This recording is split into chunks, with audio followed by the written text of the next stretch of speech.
Make It Right, the manufacturing podcast. There are several proven CI methodologies that work. And guess what? They all center around ensuring that people who do the work are empowered, involved in, and trained on continuously improving the processes they do every day at work. I'm quoting from a post that I saw on LinkedIn, and it got a lot of reaction and engagement from the manufacturing community. The comment was from Shane Wentz, who has helped the US Army, Nike, and Siemens with continuous improvement. He's a certified Lean Six Sigma Master Black Belt, and he's the co owner of a Change in Latitude Consulting. I'm Janet Eastman. This week on Make It Right podcast, Kevin Snook and I are pleased to have Shane, who is that certified Lean Six Sigma Master Black Belt, on the show. I don't think we've ever had one of those before on the show, have we, Kevin?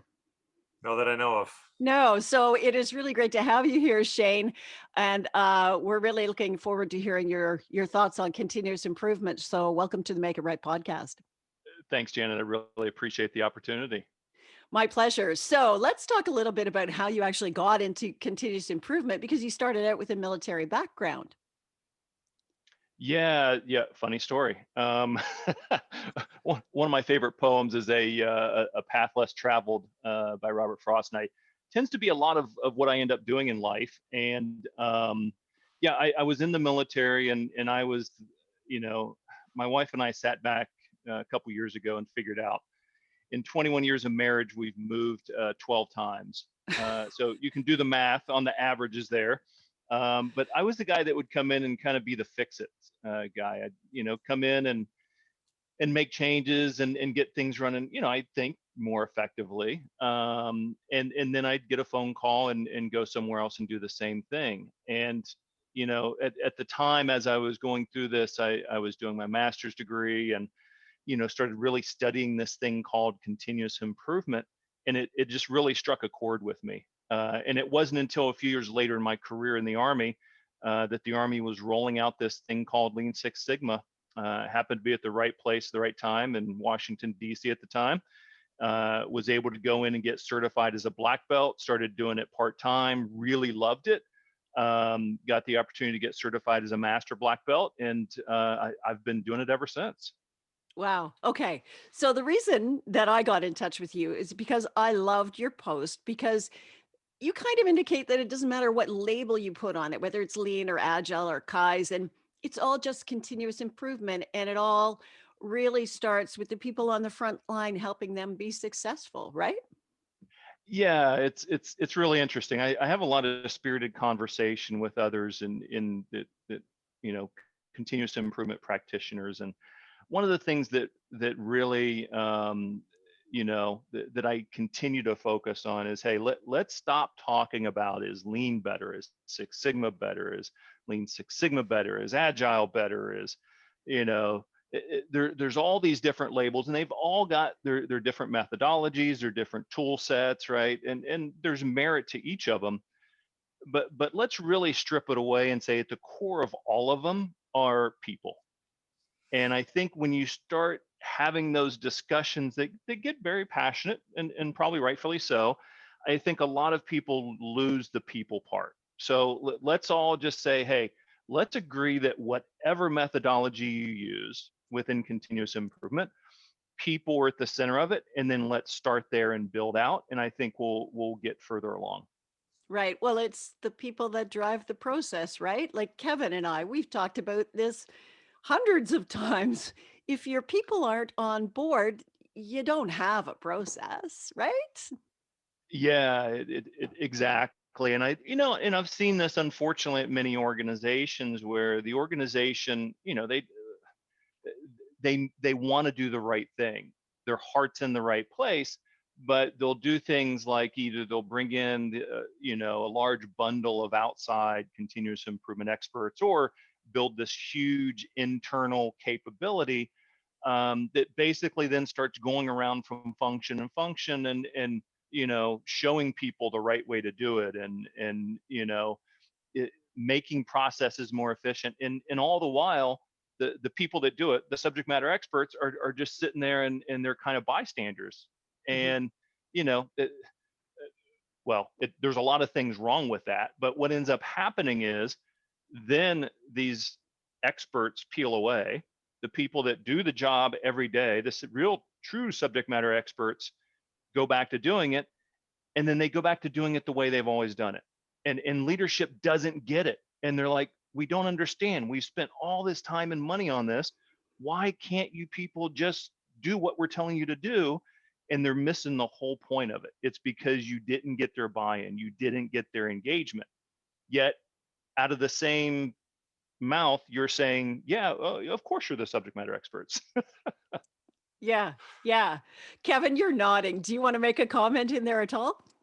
Yeah, I'm nodding at everything in here. It's I remember when I was working for Procter and Gamble, and we were rolling out high performance work systems and the TPM, the predictive maintenance system, and I was the predictive maintenance pillar for the globe for one part of the business, and I was given these 9 manuals to read.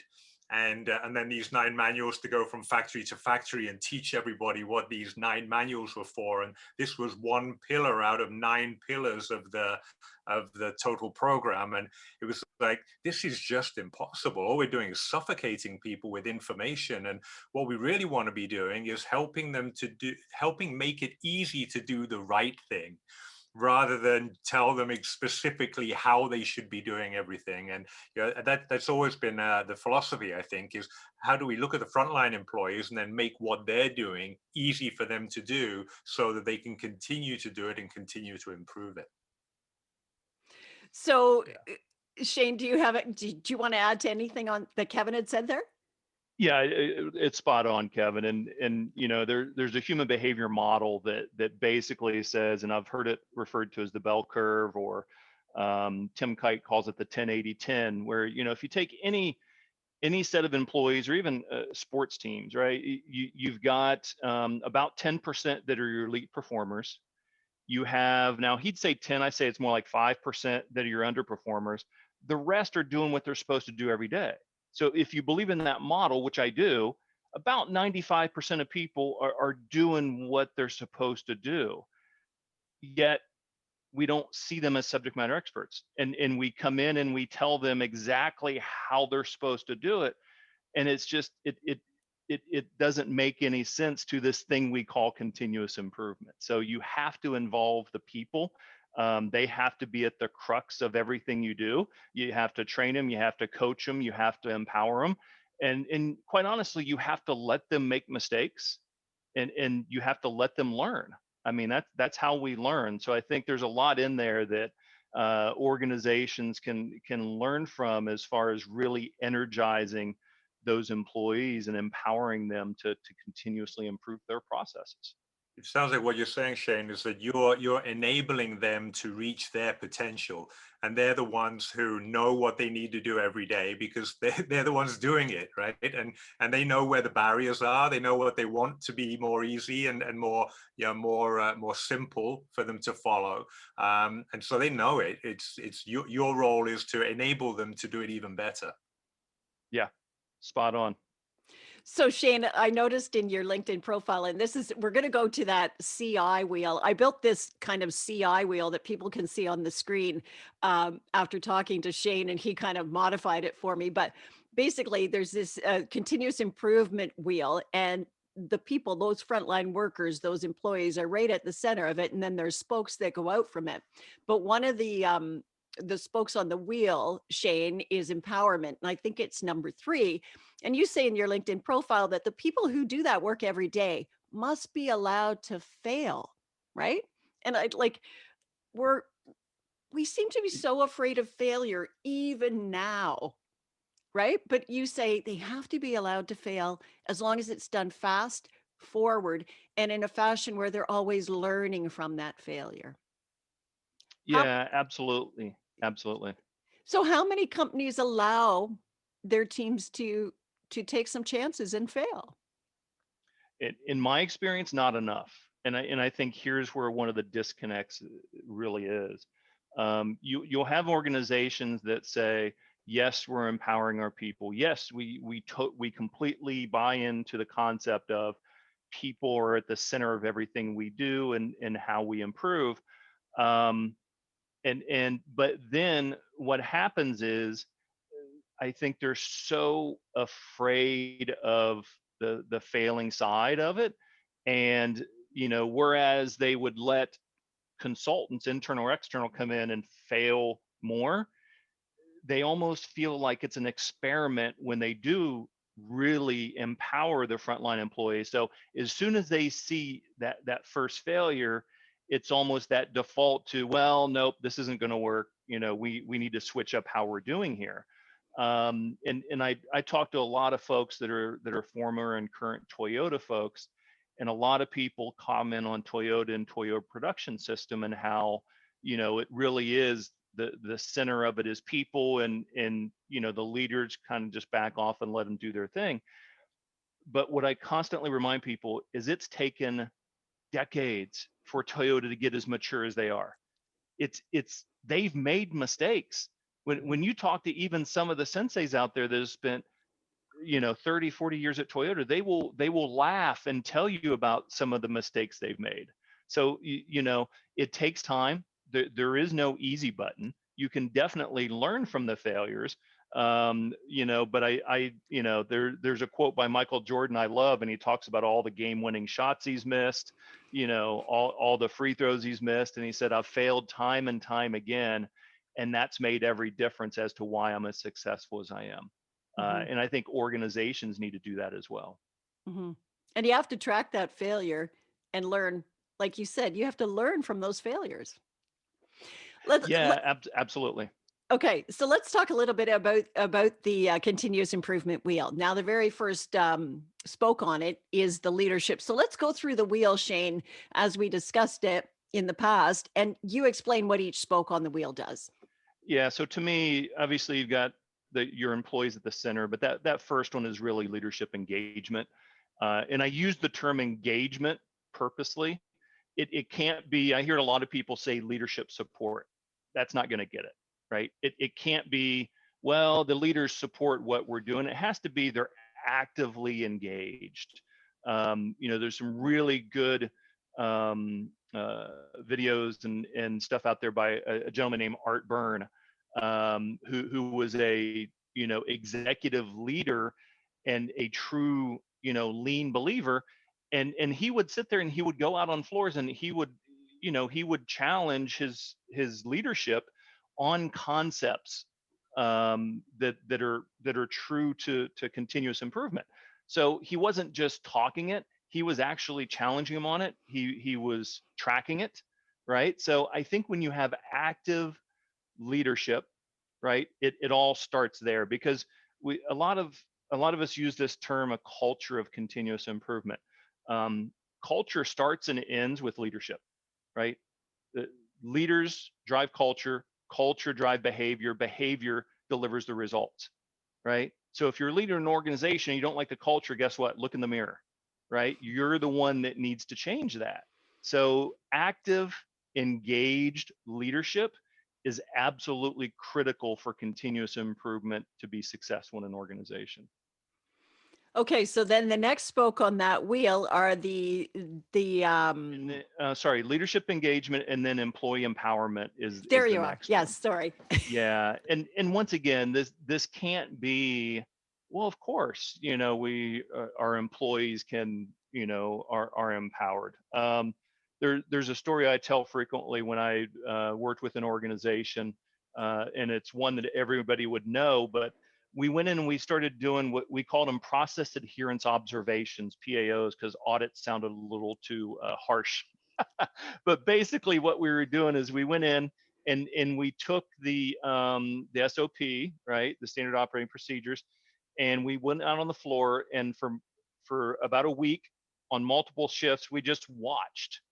And we watched the employees do the process, and then we compared it to the SOP.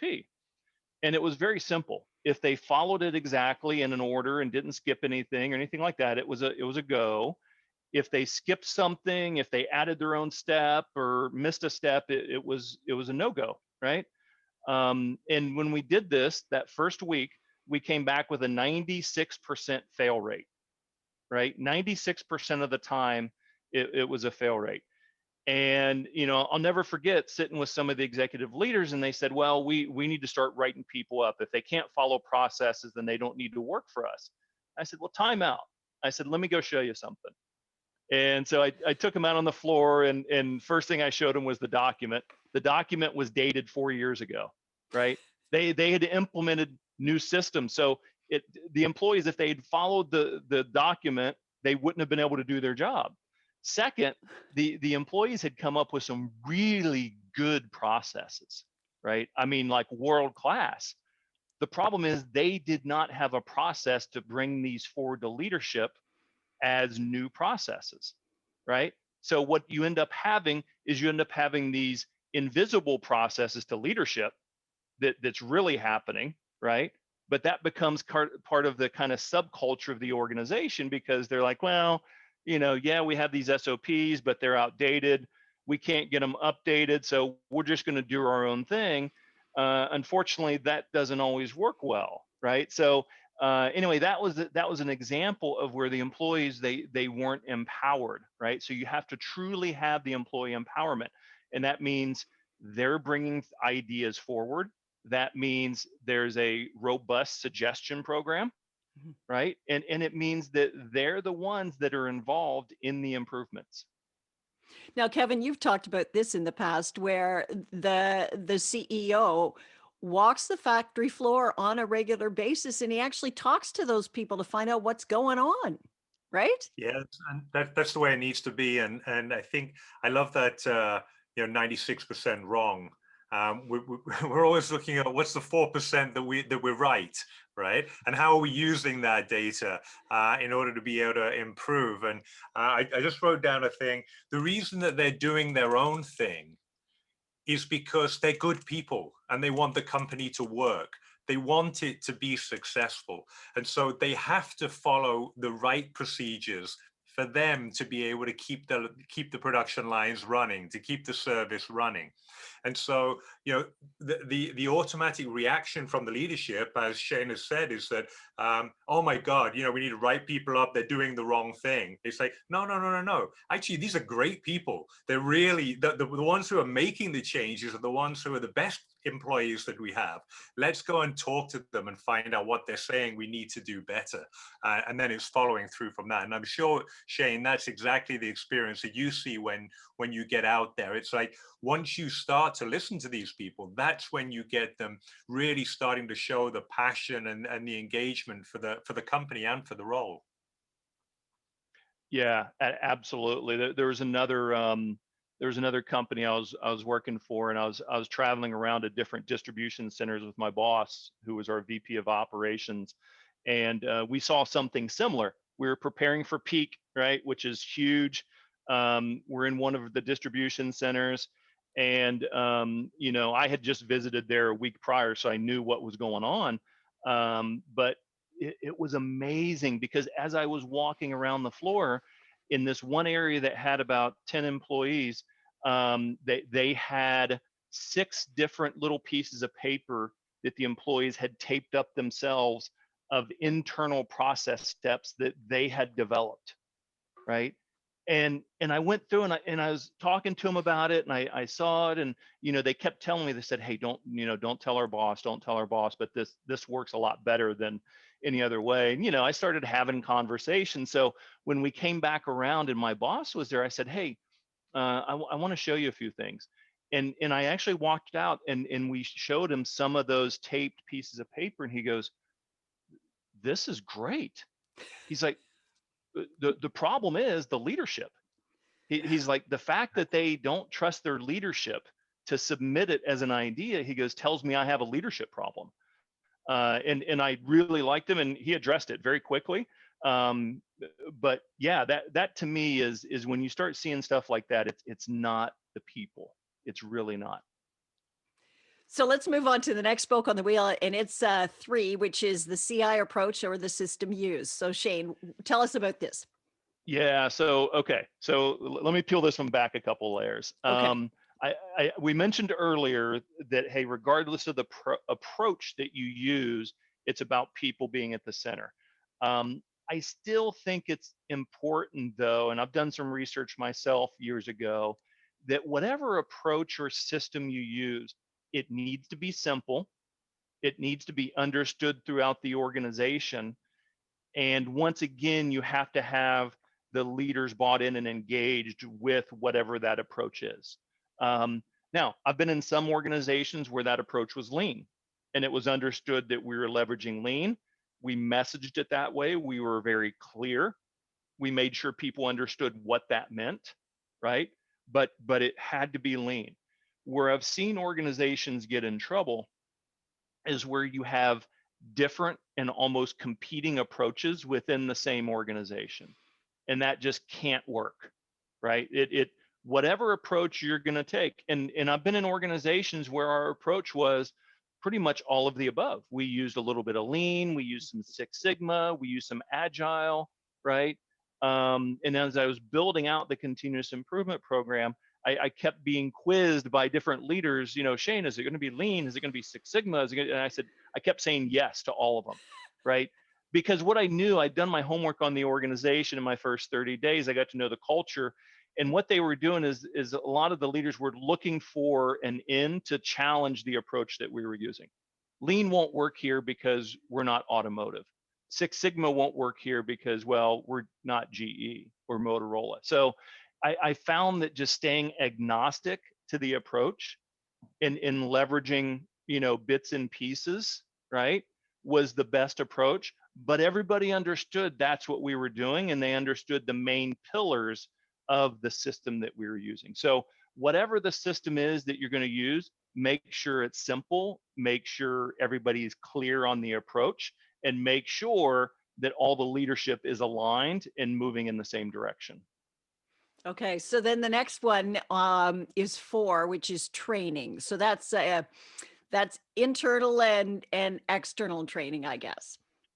Yeah, when we talk about training, and this is something else that's gotten some really interesting responses, training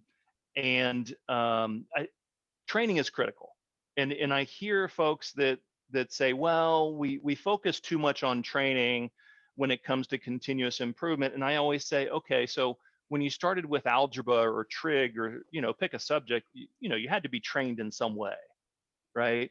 And if we're saying people are at the center of it, you have to train them, you have to empower them, you have to coach them. So my preference in training is that you do some training to ensure people understand the approach that you're taking and the fundamentals of continuous improvement, right? What are those main fundamentals and things like visual management? And then any subsequent training, I like to be done, and I call it in the line of the work, right? Or in the line of the improvement. So if you're going to do a Kaizen event, guess what? That's the time to bring that team together and train them specifically on the tools and the techniques you're going to use in Kaizen. And then they're empowered, they're engaged, and they go. And if you think about what we're trying to do with continuous improvement and build a culture of it, if you start doing these Kaizens and start doing various projects where you're training people in the line of the work and you're doing some of the foundational training, it doesn't take long before all of a sudden you have a workforce that's trained, right? And then you can offer some of the additional, maybe some green belt or black belt or some of the specialty training. Where I see organizations get in trouble sometimes is they'll say, well, we want 10% of our workforce to be black belt trained, and we want 20% to be green belt trained. And then training becomes a number. Let's just get them trained. And by getting them trained, it's going to be like this magic pill that all of a sudden they're going to be, they're going to do things better. But guess what? If they do the training and then they don't get to actually use it, they're going to lose it, right? So it's got to be done. It's got to be in a thoughtful way, and it's got to be done. There's the foundational piece, and then there's the elements that you do in the line of the work. Right. Well, most people do learn by doing, right? I mean, you can be told, but then you got to do it. So, Okay, so let's talk about the final spoke on the wheel, which is the subject matter experts. And these are internal and external. And I assume eventually that trickles down to right down to that frontline employee. They eventually become known as a subject matter expert. It does. And once again, and this is going to sound counterintuitive for what I do for a living, but I really believe that, and there's organizations that have an internal group of CI experts. There's some that use external, and there's some that use a combination of both.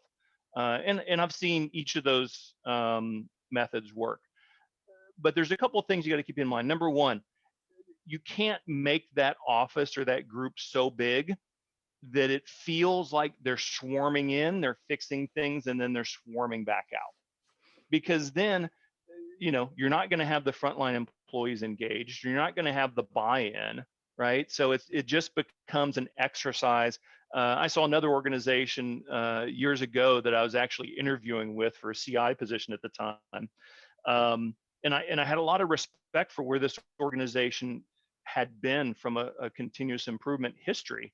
But as I was doing it, they're walking me through the plant, and I saw this older Japanese gentleman walking around and pointing to things, and he'd say something in Japanese. And I asked the interviewer, I said, "Hey, what is? I'm curious, what is that?" And he goes, "Oh, yeah, that's a world-class program we've been doing for years, where we bring over a Japanese sensei, and what he's doing is he's walking around the facility pointing and saying, 'Waste, fix that.'" And I said, "Okay, I don't even know what to say." But I ended up obviously not taking the job. But it can't be that way. It has to be a group of subject matter experts that are going to help with the training. They're going to help with the coaching. And here's something a lot of people, I think, miss out on. They need to coach leaders too. Because when we talk about leaders being actively engaged, leaders, especially when you talk about executive leaders, they're extremely busy. And I think you can't expect, other than very few of them, that they're going to be experts in continuous improvement. So this group of subject matter experts, they need to coach the leaders on what they need to be doing on a daily basis and what they need to be saying, right?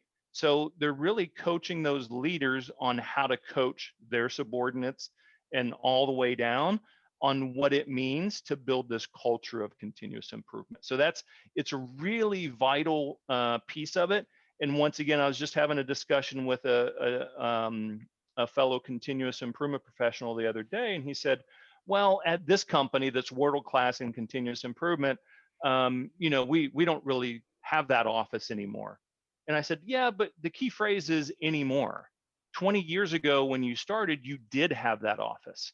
And I would be willing to bet that without that office, you wouldn't be where you were today. So yes, you probably worked yourself out of a job, which is what I look at my role as a lot of times, is eventually, if I'm doing my job right, I should be working myself out of a job." Mhm, mhm.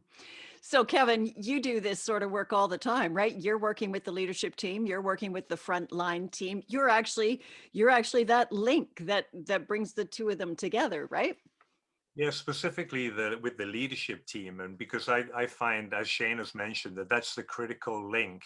If the leadership's not engaged, then the processes that you need to have changed don't get changed. And it's the leadership that are looking across functions.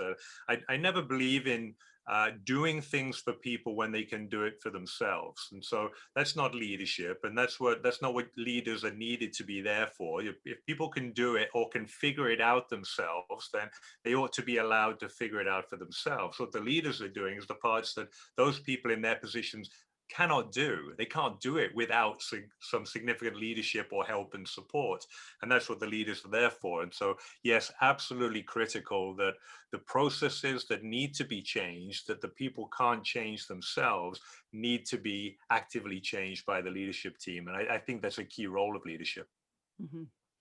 Shane, have you ever run into a problem where that leadership team or a member of the leadership team wasn't prepared to allow for that empowerment of their team members underneath them? I have, unfortunately. Mhm. And I think it normally falls into and a lot of times I don't blame the leaders. I blame more of either how they were educated or how they were trained over the years, right? And it's really interesting when when we're leaders, and I've been through a lot of training on leadership, and normally it focuses on, as a leader, I'm a leader of people. So when I have a problem, I have a people problem, right? We don't tell leaders that they lead processes, and that a lot of times they have process problems, right? So you have leaders that often, let's be honest, they're dealing with firefighting, they're dealing with problems on a daily basis, and they tend to default to a lot of those problems are the root cause is people, right? They're not thinking process, they're thinking people. So I think what it happens is it almost trains them that, well, if I have all these problems, I mean, I'm constantly dealing with HR and all these issues, and I've got to look at this, and I'm in this meeting looking at this, and man, I've just got major people problems. Then why should I empower my people, right? They're the kind of the crux of the problem, and they're looking at it all wrong, right? It should be the people are the answer to your process problems, right? If you would leverage your people more, right? And Daniel Pink and Drive talks about, how do you really notch it up and engage that workforce? And it's about seeing the people as masters of what they do, giving them the autonomy to do it, and then them understanding the purpose of what they do. Those three elements. If you can do those three things, your workforce is just, that engagement level is going to go through the roof. So unfortunately, I've seen too many leaders that kind of miss that part. So once again, I think that's why those subject matter experts are so important, to open their eyes up and say, hey, no, you have a process problem. You need to engage your employees to fix that problem. And let me show you how, right? Let me coach you on that. Mhm, mhm. Yeah, and I love this idea about the people being professionals. And quite often when we think about professionals, or even when I talk about it in organizations, people feel a little bit embarrassed, like, me, a professional? It's like, but when we're talking about professional footballers, we expect them, or professional soccer players or professional rugby players, we expect them to be training. Right? You wouldn't expect to watch your team as a professional team and have the people never training, or the leaders not really changing the processes so that they can win the game. That's exactly what we expect of professionals. Yet when we talk in the manufacturing industry about the guy running the line as a professional, everyone kind of seems like a little bit embarrassed. They're like, oh, that's not really me. But we are paying you to do a job, right? Therefore, we need you to do a really good job. And the only way you can do a really good job is if you are both given the autonomy to be able to do that job and the training and the help and support that's required to do it. I'm really interested in what's the terminology that you use with people that helps them see the importance of the frontline workers? Yeah, I think what I've tried to do, Kevin, over the years is I spend a lot of time with those frontline workers. One of the distribution companies I worked for, peak, right? Between, you start getting in November and December, the workforce grows 8 to 10x of what they normally are, right? It's probably 70 to 80% of the revenue for the year. And, it was, 25 different distribution centers in North America. And, it seemed like every few days I was at another one, right? Trying to help put out fires. But, what I would always do is as I would get there, the first thing I would do is I'd go out on the floor and I'd talk to the people, right? And some of the leaders would quite honestly get mad at me. I mean, my boss was our global ops of global VP of operations, and I'm like his right hand. And here I am coming into their building, and I don't even come say hi to them first. I go straight out and start talking to the hourly associates. But what I would do with every time is I'd go out and I'd go out on the floor, and I had some really skilled folks over the years kind of coach me on this. Within a few minutes of just going out and looking and watching and talking to employees, you can figure out what's going on, right? If you watch and if you listen, you can figure it out quick, right? So then what I would do is go back and get the leaders and bring them out on the floor with me, right? And say, hey, come here, let's go talk to a couple folks. Well, no, let's go back in the office. I said, no, come on, let's go out here, come on. And what starts to happen is it's that, almost that active coaching, and it starts to get contagious, right? Because they go out and it's like a light comes on, and then they start doing it, right? So all of a sudden, as the executive leaders in the organization start coming in buildings, you start to see less time in the boardroom and more time out on the floor, Yeah, it's great. actively engaged with employees. And it becomes contagious. And then that's when the real magic starts happening. So it's kind of like a show and tell. Come with me. I want to show and tell you what's going on here. So Shane, what are you looking for when you go out there on the floor that first time when you walk into the factory? Yeah, I'll be honest. One of the first things I look for is I look at the engagement of the employees, right? How engaged are they? I look at things like standard work and the documents maybe that they have that helps them with the process. It sounds odd, but I actually go out onto the restroom on the floor quite a bit because that tells me a lot about the organization and what's really happening. How clean is it? How, attention to detail is it?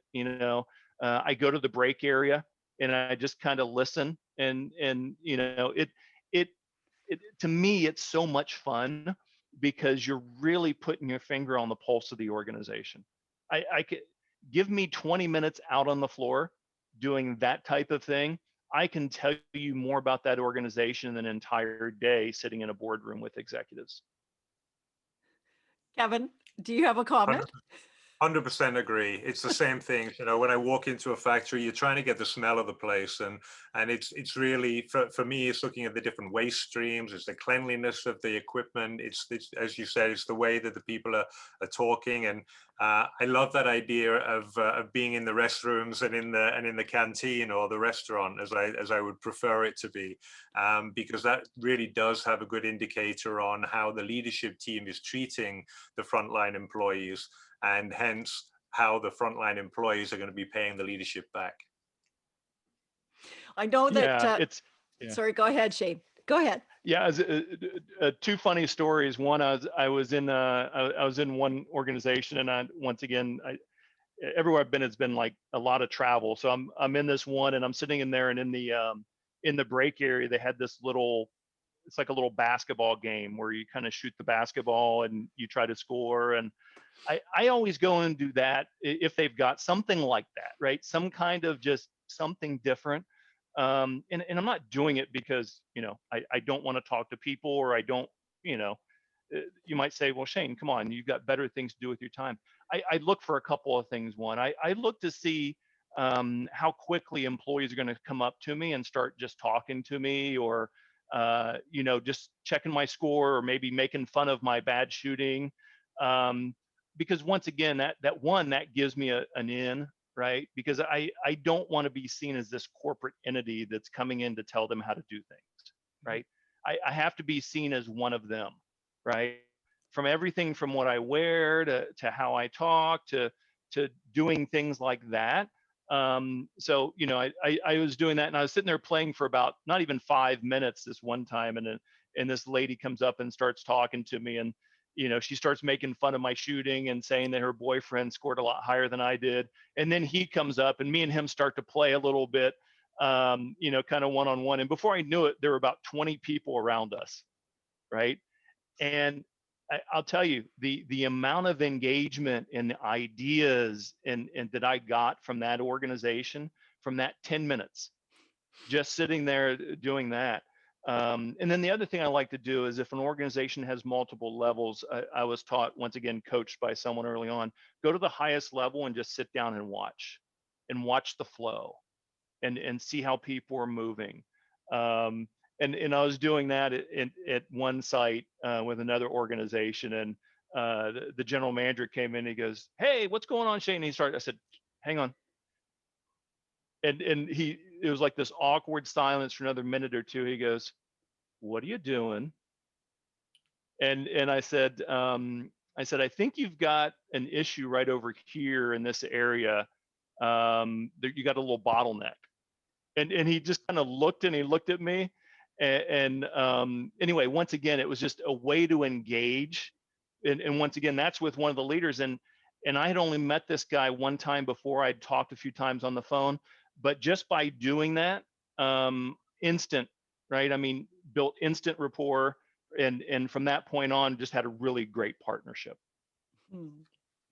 I got to be cognizant of your time because I know you have to go, Shane, but I do have a couple more questions for you. And I think you said earlier on that you always try to work work your way out of a job. So I want to know what it is you actually love about what you do. I think first and foremost is the people. I mean, the ability to, in pre-COVID, it's I'm a little stir crazy because I haven't traveled in in a while. And at first it was great because I'm on the road most of the time, and I've got a 6-year-old son, and so but now my wife's like, "Don't you have somewhere to go?" So if we're getting to that point, it's time again. But I think I love traveling to different sites and just the interaction with the employees. And I've always said this, and a lot of people didn't believe me, but it's true. I learn more from them a lot of times than I feel they do from me. So I think the interaction with the employees, the ability to coach leaders, and sometimes in a very active way, sometimes in a more subtle way, but to coach them on some of the things we've talked about. It's, hey, you don't have a people problem, you have a process problem. And when you can coach leaders to see that more clearly, and to understand what to do about it, which goes back to involving employees, you're having just such a significant impact on organizations. And I think the third thing is, someone told me one time, as I was coming into an organization, and they said, "Hey, so talk to me about kind of where your function is, and what you deal with." And after I explained it, they said, "So pretty much the entire organization is your playground." And I said, "Yes." And I think that's what I love about it too. It is on a daily basis, I get to interact with everybody from HR to legal to operations, to supply chain, right? And all up and down the organization. And there's not many people that get that luxury. So I'm truly fortunate and truly blessed that I'm able to interact with that many people, and to be able to have a positive impact on organizations in that way. Okay, so my final question then is, what are your key takeaways for anybody watching the podcast right now when they're looking at continuous improvement and trying to get it right? Yeah, key takeaways. People, people are at the core of everything you do. Don't get tripped up about methodologies, right? Figure out what you want to use, or multiple methodologies, and make it simple. But people are at the center of it. Leaders must be actively engaged. And then it's about coaching and training. If you do those things and you do it well, then the chances of success will go up exponentially. Shane, it's been really great to talk to you. You've had some great insights, and I hope that you'll be willing to be on the podcast again. Thanks so much for joining us. Thank you so much, Janet. Truly enjoyed the conversation. Thanks, Kevin. Oh, Shane, thank you very much. And I love when people have the bravery to take on a coach. The best players in the world always have a coach. And the fact that you're out there, you really know your stuff well, and you've got such an open heart, willing to help people. Just keep doing what you're doing. Thank you. Appreciate it. Shane Wentz is a certified Lean Six Sigma Master Black Belt. He is the co-owner of A Change in Latitude Consulting. And Kevin Snooki is a leadership advisor. He's also the author of the best-selling book, Make It Right, 5 steps to align your manufacturing business from the front line to the bottom line. You can find the Make It Right podcast on iTunes, Google Play, Stitcher, Spotify, and YouTube. And thanks to Kevin and to Shane, I'm Janet Eastman. Thanks for listening to Make It Right.